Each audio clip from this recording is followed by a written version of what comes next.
So I'm sitting in my car.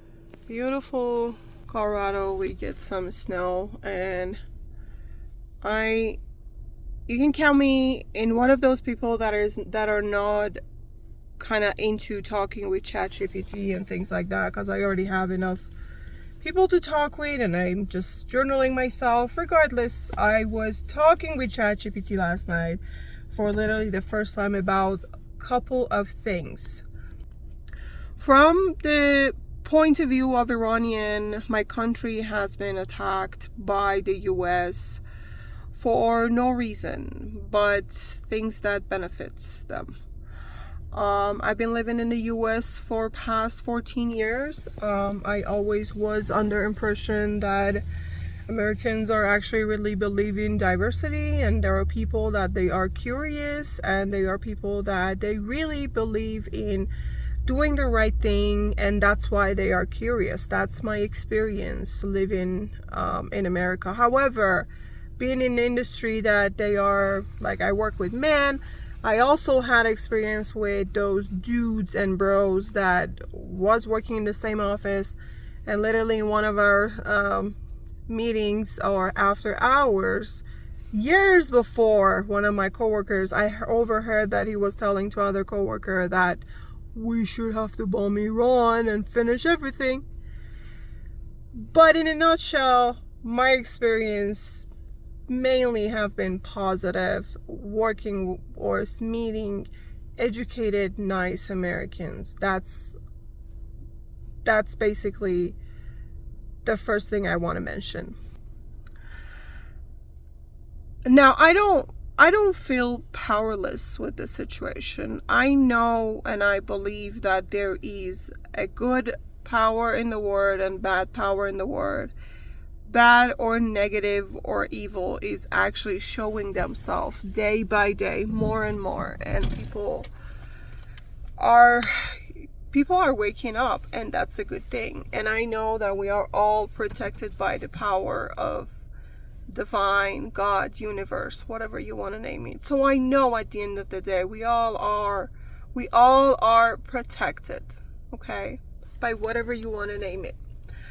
Anyways, back to what I wanted to say. I was talking with ChatGPT yesterday because I'm really not listening to news, but one part that I heard was that US decide to keep going. And what that means for me as Iranian means that all the things that I've raised with, all those streets, all those shops, all those mom and dad shops, all those beautiful historical places are actually going to be equal to the ground, destructed, and so many people are going to be killed because these people in power want to fight over their own ego. That's at the end of it. That's the ego. If it wasn't for the ego from Iranian regime, or if it wasn't for the benefit or money from the US, we would never been here. So these men are just basically fighting over this, and people like you and I, normal citizens, are the one that are paying for it. How did I pay for it? I just pack my bags, and I never can call anywhere else a home. I culturally don't fit in my own culture anymore. I don't fit there anymore, and then I'm not fitting here as well. I never been the real citizen, or like a citizen that has all the power of a citizen or all the right of the citizen back home, because I'm a woman, and here is the same for me, and I'm not a normal citizen. Especially right now, I don't have the same equal opportunity when it comes to get a job, or I don't know, the bias is always also there. As soon as I open my mouth and I say I'm Iranian, 10 different biases come to people's mind, and I can't blame people for that. So anyways, all I'm saying also is that I have no home, and I know that. There's nowhere in the map that I can call home. So my home is limited to the walls inside of my house, like where I live with my pets. When I was talking with ChatGPT yesterday about how we can finish the war, how normal citizens can finish the war and can help eliminate the situation that we are in right now, the language of this device or this technology is very interesting. In a nutshell, it was saying that people have to make people in power, keep people in power accountable. So people in power, basically what it was saying is that leaders and people in power do the sacrifice and sacrifice their own benefit and care and prioritize public benefit. And it really got me thinking that is people in power like actually like sacrificing their benefit whenever they are actually doing something for the public? That was the understanding of ChatGPT from what politics and what people in power is. I'm sorry. I thought people in power has been put there after so many years of being trained and educated and having the interest of people's in the heart, being put in those offices to actually do something for people so we collectively can gain something and benefit. I did not know that people in power have to do sacrifices based on ChatGPT and try to move forward, taking action that benefits everybody. I don't understand that. That's what I was so confused having conversation with ChatGPT last night.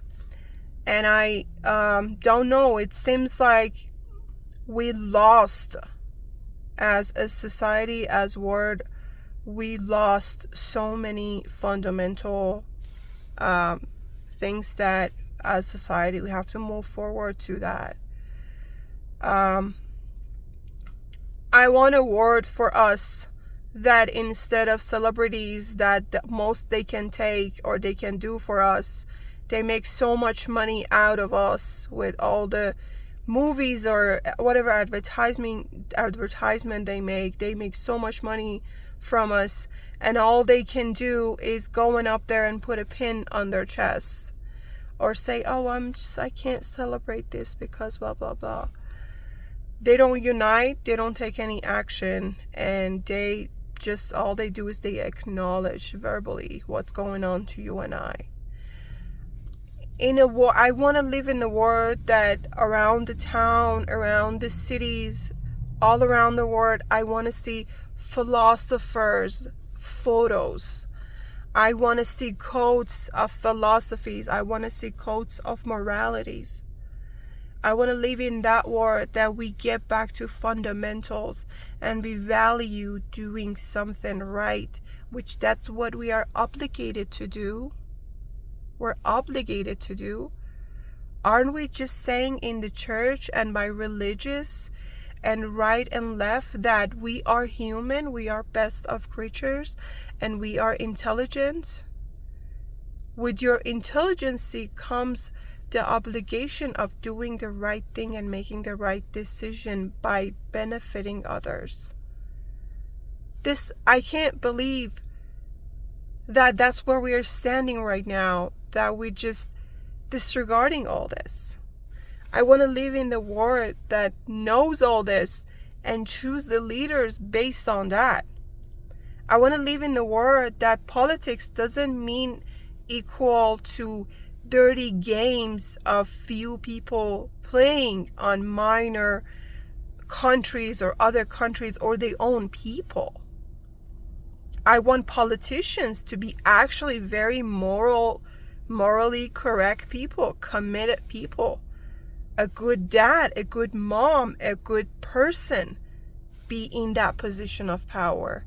And I may sound like your grandmother, but that's what I think our words should be if we actually want to deliver this word to the next generation and leave a good heritage from ourselves. One more thing that I had conversation with ChatGPT was that how people can actually impeach the president. And I don't really believe in like doing something that it's like harsh, or that's up to people. And I'm not American to know much about impeachment.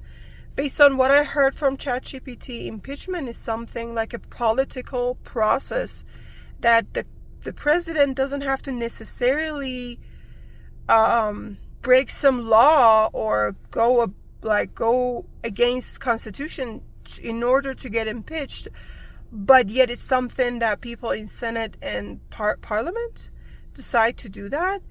And I guess now my question is that how all this men in power, every single one of our representatives, are actually not seeing anything wrong with this, with what ICE did with families, traumatizing people, with all these students that their situation is up in the air. These are the people that try their best to educate themselves and also benefit our world, no matter what part of the world they are. They do so much for our society and for science and for knowledge and for culture and for everything to move forward. All the people that has been impacted by ICE, by deportation law, by immigration law, all the people, all of us that has been affected by day-to-day prices that we pay, from groceries to the jobs that we're looking to find, and we want to find just have some money to feed our families, and it's been impossible in past few years. So all these representatives did not find any of this problematic or big of a deal enough to impeach presidents. Note that.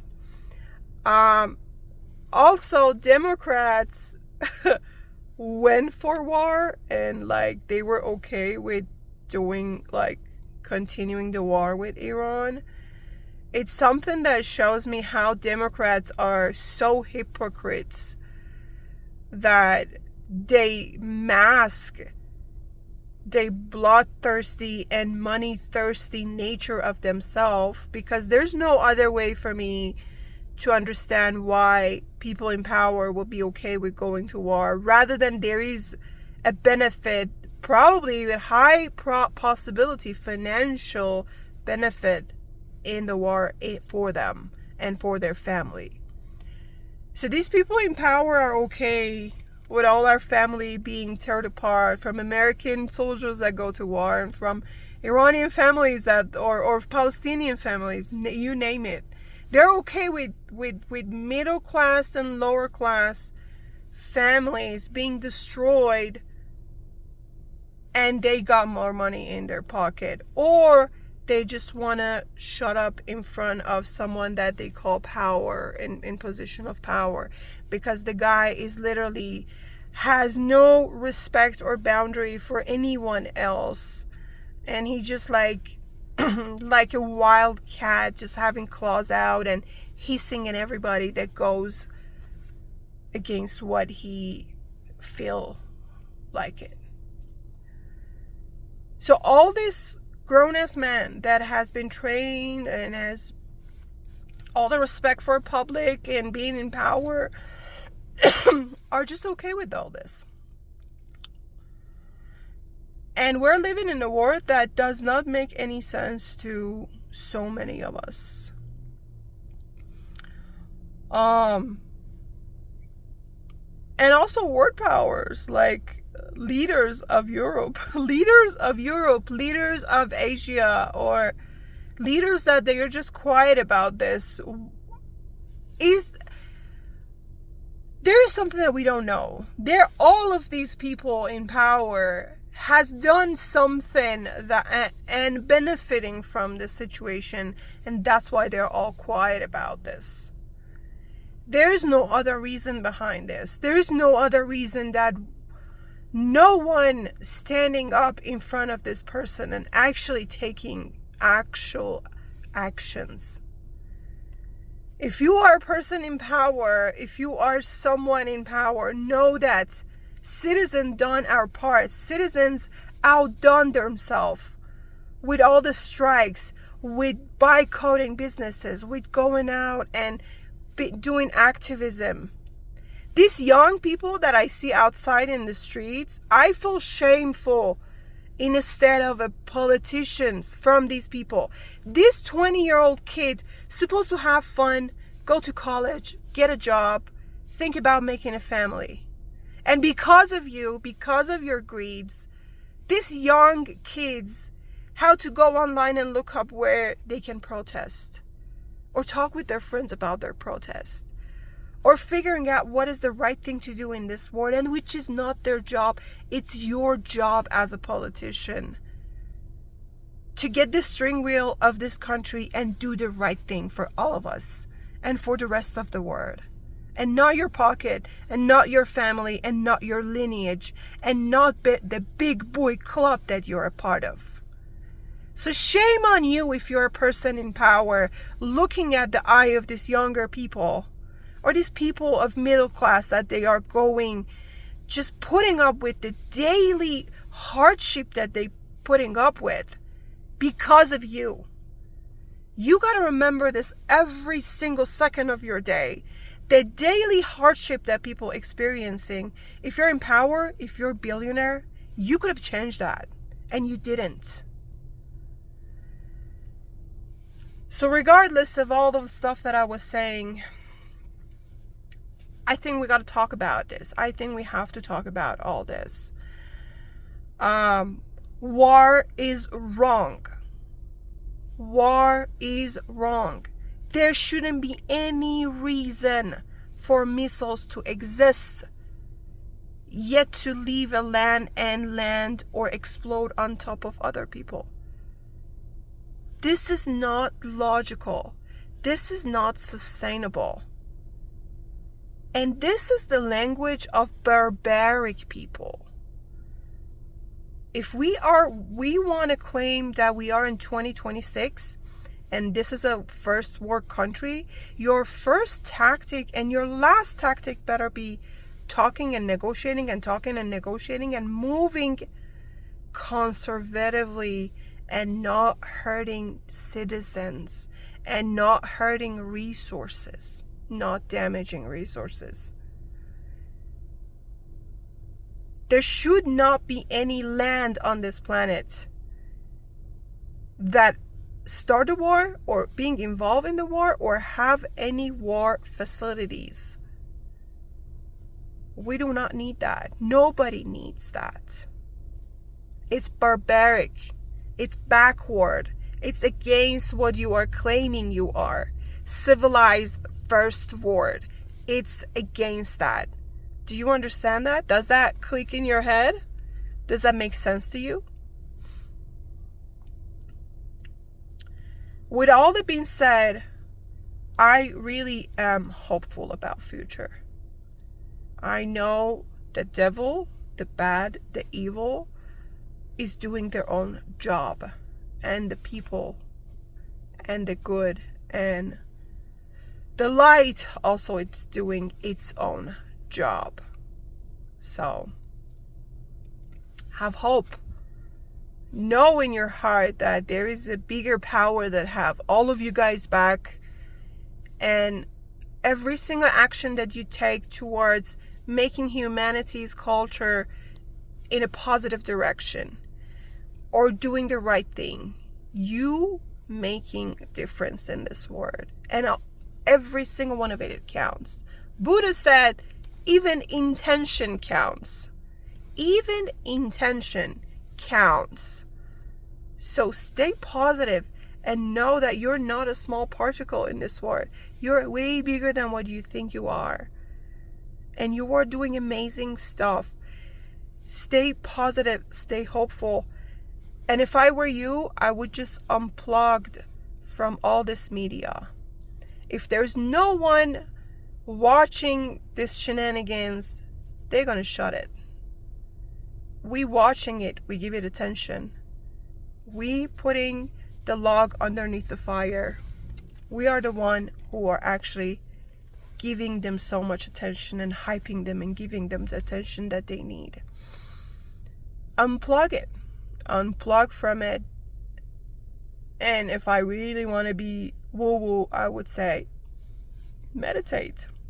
Meditate. Get the suffering from those who are suffering in your meditation and send good energy to the words. And it all counts. It all counts. And that's my 2 cents, friends. It is impossible to stay quiet. It is impossible, so much so that someone as introvert as me, as someone that has not the best accent as me, goes in front of camera and start talking in a parking lot of a grocery store in the middle of the snow. So all the good things to every single one of you out there. I hope the best for all of us.